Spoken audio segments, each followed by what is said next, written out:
नमो दिव्य महादिव्य शिवाय सत्यम नमो नमो प्रकृते भद्राय नेता अपणता जुता ओम नमो भगवते वासुदेवाय ओम नमः शिवाय ओम नमः शिवाय ओम नमः शिवाय। सज्जनों, आप देख रहे हैं हमारे अनंत पत्र न्यूज चैनल पर श्रीमद् शिव महापुराण की कथा। आज का प्रसंग है, सूत जी कहते हैं देव यज्ञ आदि कर्मों के लिए क्या विचार है। शुद्धम गृहम समफलम देव यज्ञ आदि कर्मसु। घर में करने पर, यज्ञ करने पर समफल की प्राप्ति होती है। गौशाला का स्थान घर से भी 10 गुना ज़्यादा फल देने वाला होता है। पहले घर में करना है, फिर देवालय, तीर्थ भूमि, नदी का किनारा, तीर्थ नदी, सप्त गंगा, गोदावरी, कावेरी, ताम्रवर्णी, सिंधु, सरयू और नर्मदा। गंगा गोदावरी चैव कावेरी ताम्रपर्णिका सिंधुश्च सरयू से रेवा। शब्द गंगा प्रकृतिता समुद्र तट पर्वत शिखर जहाँ मन लग जाए। सर्वस्मादधिकम गेयम यत्र वा रोजते मनः। जहाँ मन लग जाए वहीं यज्ञ कर लेना चाहिए। सतयुग में किए गए दान पुण्य का पूरा फल मिलता था। सतयुग में दान पूर्ण फल, त्रेता युग में 3/4 फल मिलता था और द्वापर युग में आधा फल मिलता था और कलयुग में 1/4 फल मिलता है। कलयुग केवल नाम आधारा। कलयुग में भगवत चरित्र का पाठ करने से ही, भगवान का स्मरण करने से ही व्यक्ति का इस संसार से वह परम गति को प्राप्त कर सकता है। दान पुण्य का फल श्रद्धा के आधार पर मिलता है। सतयुग में श्रद्धा विश्वास 100% था, इसलिए पुण्य भी पूरा मिलता था। कलयुग में श्रद्धा और विश्वास घटकर 1/4 रह गया है, इसलिए फल भी 1/4 ही मिलता है। कब सत्कर्म करने पर सबसे ज्यादा पुण्य मिलता है, यहाँ प्रश्न उठता है।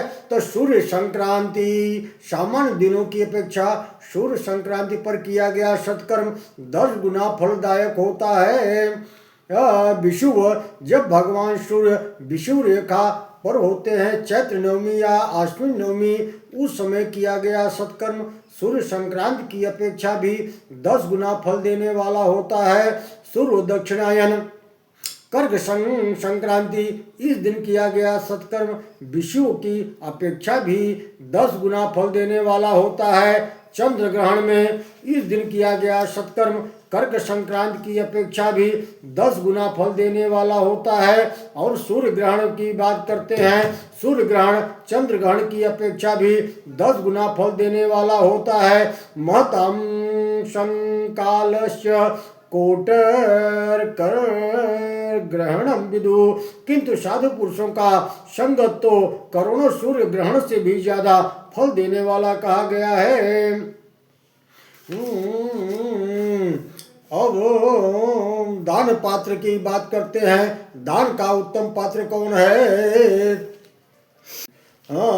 तपोनिष्ठ योगी और ज्ञान निष्ठ यति अथवा 24 लाख गायत्री मंत्र जपने वाला ब्राह्मण दान का उत्तम पात्र है। पतनात्रायत इति पात्रम शास्त्रे प्रयुज्यते, जो दान देने वाले की पतन से रक्षा करता है उसे ही पात्र कहते हैं। गायकम त्रायते पाता अद्वायत्री उच्यते हिषा, जो जप करने वाले को पतन से बचाए उसे गायत्री कहते हैं। जैसे धनहीन पुरुष किसी को धन नहीं दे सकता, वैसे ही जो स्वयं गायत्री जप के द्वारा शुद्ध नहीं हुआ है वह दूसरों का उद्धार कभी नहीं कर सकता। अन्नदान का विचार आता है। अन्नस्य क्षुधितम पात्रम नारी नरमयात्मकम, हर चीज में पात्र विचार है, लेकिन अन्नदान का अधिकार भूखे को ही बताया गया है। वह कोई भी क्यों न हो, यदि किसी कामना की पूर्ति चाहिए तब संकल्पित करके ब्राह्मण को ही भोजन कराना चाहिए। जो 1 लाख ब्राह्मण को भोजन करा लेता है वह शिवलोक का अधिकारी हो जाता है। बिना मांगे जो दान किया जाता है उसका पूर्ण फल प्राप्त होता है। इच्छावतः प्रदानम च संपूर्ण फलदम विदु। याचना के बाद जो दान दिया जाता है उसका आधा फल प्राप्त होता है। जाति मात्र के ब्राह्मण को दान देने पर भूतल पर 10 वर्ष भोग प्राप्त करता है। वेद वेत्ता ब्राह्मण स्वर्ग में देवताओं के 10 वर्ष भोग को प्राप्त करता है।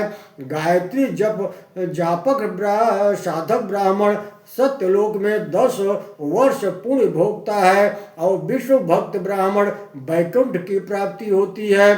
शिव भक्त ब्राह्मण कैलाश की प्राप्ति होती है। दशांग भोजन का इसमें वर्णन आता है। जो व्यक्ति रविवार के दिन किसी ब्राह्मण को दशांग भोजन कराते हैं वह अगले जन्म में 10 वर्ष तक निरोग रहते हैं। जो ये व्यक्ति रविवार के दिन 10 ब्राह्मण को दशांग भोजन कराते हैं वह अगले जन्म में 100 वर्ष तक निरोग रहते हैं। बहुमान मथान्वान भयंगम पाद सेवनम वासो गंधाद्य चर्चनम च घृतापूपरसोत्तरम खड्सं व्यजनम चैव तांबूलं दक्षिणोत्तरम नमस्यानुगमश्चैव स्वप्नादानं दशांगुलम। भोजन के 10 अंग बतलाए गए हैं। ये सामान्य पूर्वक बुलाना, दूसरा है ललाट पर चंदन आदि लगाना, पाद सेवन, वस्त्र गंध आदि से पूजन, घी के मालपुए आदि सुंदर भोजन, छहो रस व्यंजन, दक्षिणा सहित तांबूल, नमस्कार और अनुगमन। दशांग भोजन किसको कराने से क्या लाभ होता है? विद्या, यदि विद्या की कामना हो तो ब्राह्मण बालकों को दशांग भोजन कराना चाहिए। ज्ञान की कामना हो तो वृद्ध ब्राह्मण को दशांग भोजन कराना चाहिए। पुत्र की कामना हो तो युवक ब्राह्मण को दशांग भोजन कराना चाहिए। बुद्धि की कामना हो तो 5-8 वर्ष की बालिका को दशांग भोजन कराना चाहिए। सुख भोग की कामना हो तो 10 युवती स्त्रियों ब्राह्मणियों को भोजन कराना चाहिए। आत्मज्ञान की इच्छा हो तो वृद्धा स्त्रियों को भोजन कराना चाहिए। ब्राह्मण को शील तथा उच्च वृत्ति या गुरु दक्षिणा में मिला धन उत्तम कहा जाता है। दान में मिला धन मध्यम तथा खेती से प्राप्त धन निम्न कहा गया है। इसी प्रकार क्षत्रिय को सौर से प्राप्त धन, वैश्य को व्यापार से प्राप्त धन, सेवक को सेवावृत्ति से प्राप्त धन एवं स्त्री को पति से प्राप्त धन उत्तम कहा गया है। भूमि दान करने से प्रतिष्ठा मिलती है। तिल दान से बलवर्धक एवं मृत्यु का निवारक होता है। सुवर्ण दान से वीर्यदायक होता है। घी दान करने से पुष्टि कारक होता है। वस्त्र दान करने से आयु बढ़ाने वाला होता है। कुछ न हो तो वाणी और शरीर के द्वारा यजन करो। यह इमं पठेद्यायम यह शृणोति सदा नरः तस्य वै धर्म बुद्धिश्च ज्ञान सिद्धि प्रजायते। शिवलिंग में कितना भोग लगाना चाहिए? मनुष्य को चाहिए कि मनुष्य स्वयं के द्वारा निर्मित शिवलिंग में 1 शेर का भोग लगा सकता है। देवताओं के द्वारा निर्मित शिवलिंग में 3 शेर का भोग लगाना चाहिए। स्वयं भूलिंग में 5 शेर का भोग लगाना चाहिए। देव पूजा से क्या लाभ होता है? कथा भी आती है। पूजा चयते अनेन इति पूजा। भोग और फल की सिद्धि वह क्रिया जिसके करने से समस्त भोग और फल की सिद्धि होती है उसे पूजा कहते हैं। देवता का अभिषेक करने से आत्मशुद्धि होती है। गंध चढ़ाने से पुण्य की वृद्धि होती है। नैवेद्य चढ़ाने से आयु की वृद्धि होती है। धूप दिखाने से धन की प्राप्ति होती है। तांबूल भोग लगाने से भोग की प्राप्ति होती है। नमस्कार और जप करने से अभीष्ट की पूर्ति होती है। जो व्यक्ति जन्म मृत्यु से छूटना चाहता हो उसे शिवलिंग को माता पिता के समान समझकर उनका पूजन करना चाहिए। पितृ मातृ स्वरूपेण शिवलिंग प्रपूजयेत्। शिव पूजा के 4 अंग बतलाए गए हैं। पहला है रुद्राक्ष, दूसरा है भस्म, तीसरा है मंत्र जाप और चौथा है पूजा। चारों अंगों में परिपूर्ण होकर पूजा करके ही पूर्ण फल प्राप्त किया जा सकता है। प्रणव जप का विधान है। प्र मतलब प्रकृति से उत्पन्न संहार महासागर।